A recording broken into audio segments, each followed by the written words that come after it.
Rapid Cargo sponsors the Kubi Springer Show.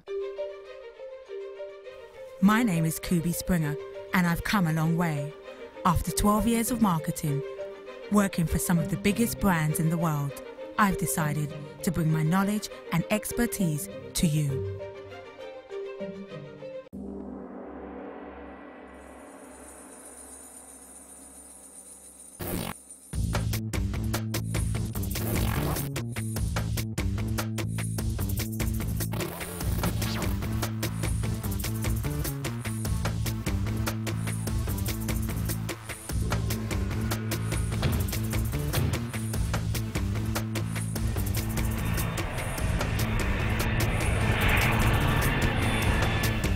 Hello and welcome to the Kubi Springer Show, sponsored by Rapid Cargo, the show that enables you to be your brand, shape your destiny. We show you how to own it. And coming up on today's show,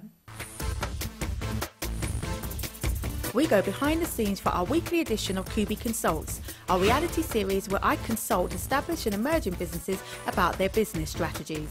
Then we are joined in the studio by cross-cultural communication specialist Glenn Yearwood, who will talk to us about the importance of knowing your market. Stay with us for our weekly surgery, where we give you the chance to get your business ideas out in the open and taken to the next level in Brand Central. Then we view the latest elevator pitches online and choose the best ones in the running for this month's £100.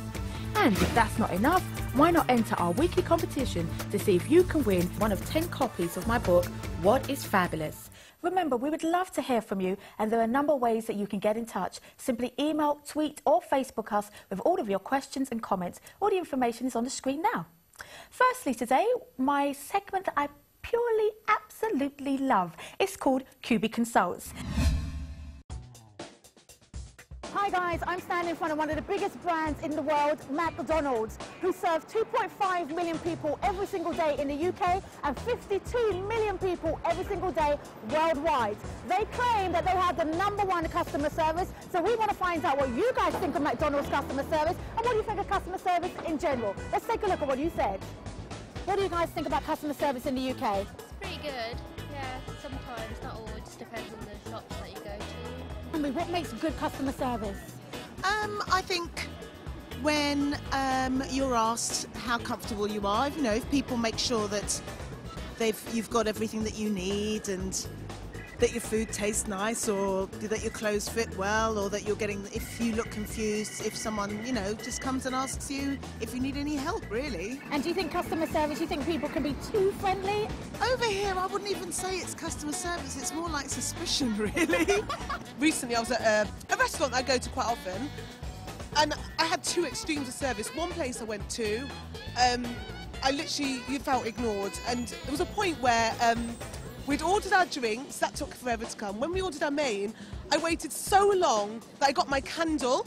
I started waving the candle about to try and get attention. That didn't work. Then I got my napkin, I was waving that. And literally everyone was laughing because it was like, how could no one even see it? And what was worse about the customer service was the fact that waiters were walking about. It looked like they were looking to help you, but they couldn't see that you actually needed help. So that made it even more insulting. What do you think makes good customer service versus bad?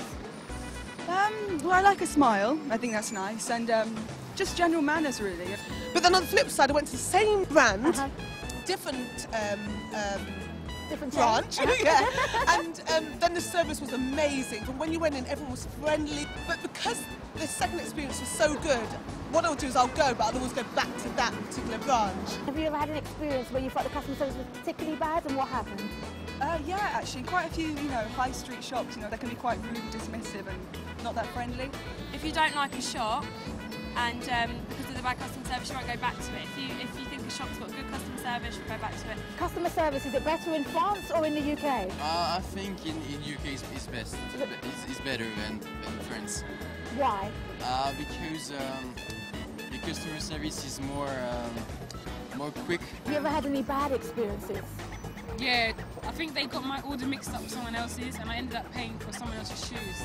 No. She showed me the box, but then she had a lot of boxes on the table, so I ended up paying for someone else's shoes. Have you ever had any experiences where it hasn't been very good at all? Yeah, I have actually. Really? What happened? Well, their food takes too long, especially fast food. And that annoys you? If somebody says fast food and it's not, frustrating? Yeah. Why? Because it's meant to be quick. and I wait too long for it. Does that stop you from going, or do you keep going back anyway? I could go back anyway. I'm hungry. What do you believe is your USP in terms of customer service? Got to have a happy, smiling face, be polite, listen to their complaints. If you don't agree with them as such, because the customer's right. Awesome. And as a customer yourself, Yes. has there been experiences where you haven't had good customer service?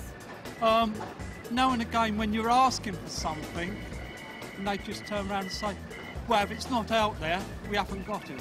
And does it make you as a customer say, actually, I'm never going to Well, go there yeah, again? actually, because you just think, well, if you're going to treat me like this, then, you know, why should I give you my custom?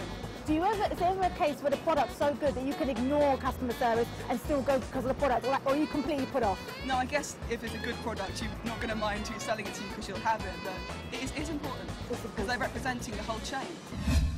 Exciting stuff, huh? Well, if you have a business that you believe needs a marketing makeover, then be sure to get in touch via the information on the screen. Now, in the studio with me today, I have cross-cultural communication specialist and consultant, Glenn Yearwood. Glenn, how are you? Greetings, Kubi. Thanks for having me on. Oh, absolutely my pleasure. Glenn, I want to ask you, what is a cross-cultural communication specialist? Well, I can tell you what the definition is. The definition is somebody who is passionate about people's cultures and somebody who's equally passionate about communications. I put the two things together. Excellent. And how did you get involved in that? How did you land in that position? I stumbled into it. Okay. Like most people in communications, it was a second job because I was no good at the first job, and I made a career out of it, really. That's a brilliant answer. Businesses today are talking a lot about multiculturalism and how to speak to different demographics. Is that where you come in? I'm certainly having more conversations now than I've ever had in my career. With the census coming out at the end of March this year, I think lots and lots of brands and businesses are confronting the possibility of having to talk to people beyond their mainstream. So business is good at the moment. And why is that? Why is that important for them? Well, if you look at some of the simple stats, you know, we're an island of 60 million people, and I think the census might show that somewhere between 12 or 15% of the British population are non-white, then it's a sizable consumer block. Absolutely. And I read somewhere that said that by the year 2011, maybe 2012, we might be on 10 million people that are from the BME sector. Yes. Well, it does depend who you talk to. The government's got their stats. You know, if you stand it long enough at King's Cross, you'll have your own perception of the change in demography. But somewhere between, I think, 7 to 10 million is probably about right. Okay. Why is that important? Because I believe that it's important because at the end of the day, this particular demographic spends. Is that the case? I think that's where it is. There's two trends we need to be aware of. We need to be aware of the spending prowess of any ethnic group, but also look at the mortality rate. So there are more younger people of ethnic background with more money in their pockets spending in 2011, 2012. So they're absolutely attractive to advertisers and brands, and it's my job to communicate them. And the reason why there's more younger people is because there's more people of mixed cultures, mixed race. Yeah, but I think so. But if you look at some of the recent migratory patterns, for example, the West Africans tend to be slightly younger than African Caribbeans because we're babies of the 60s. Sure. West Africans are slightly younger. Then you have migrants from war-torn districts such as Afghanistan who are even younger. You have the Polish migration who are an average age of 25. So the more you look at ethnic demographic, you tend to find younger, more socially upward mobile groups who are spending a lot more money. So that's why they're attractive. Right. And you're a consultant for quite a big conglomerate, the UM. Tell us about that partnership. Well, the UM, just to disparage, it's not United Nations. The UM is Universal McCann, who are part of the global advertising group called Interpublic. Who are based in the States. Who are quoted on NASDAQ and based in the States. So my job is to help a big organisation understand where new consumers and some old consumers are hiding. And it's my job to look at the way we actually spend media to make sure that potential new audiences who are ethnic people, perhaps, we're actually reaching them with our clients' messages. Excellent. I happen to know that you're a veteran in the industry. You're legendary. Kind. You've been going for a while. Thank you. I don't say that modestly. You really have. And you've worked with a lot of big brands, including bringing BET over from the US to the UK. Yeah. Has that been your highlight, or have there been others? BET stands out because it's the success of BET in the UK and throughout Africa I'm very proud to have my name attached to that. And yes, I was the person to bring BT over and launched it in London in 2007. It's still a major account within my agency, so I'm very happy with that.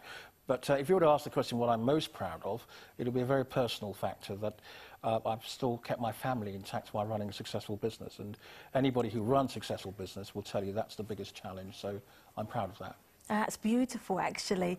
Yeah. When we come back after the commercial break, there are people who want to tap into your brain. They've got some questions they've been asking us. So do you mind helping me with that? We'd love to. Excellent. All right.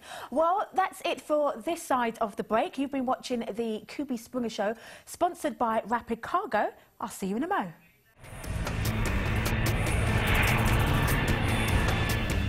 Rapid Cargo sponsors the Kubi Springer Show.